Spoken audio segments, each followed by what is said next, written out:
দাদা বলো, কেমন আছো? হ্যাঁ হ্যাঁ, আমরাও ভালো আছি, ভালো আছি।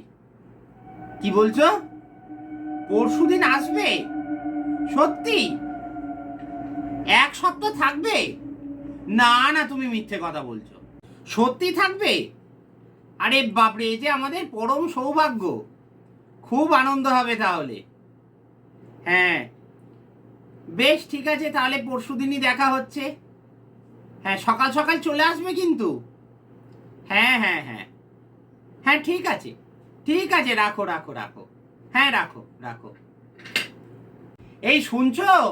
বলছি দাদা আসছে গো পরশুদিন। তবে আর কি, দুহাত তুলে নাচো। তোমার আর কি, খেটে খেটে তো আমাকেই মরতে হবে। আরে বাবা, তুমি আমার কথাটা তো শোনো। কি আর শুনবো বলো তো? এই তো শুনলাম। এবার করো গুষ্টির রান্না আর কানি কানি বাসন মাজো। তোমার আর কি, তুমি পায়ের ওপর পা তুলে বসে থাকবে আর তিনিও পায়ের ওপর পা তুলে বসে থাকবেন। আরে বাবা, তোমার দাদা আসছে, আমার নয়।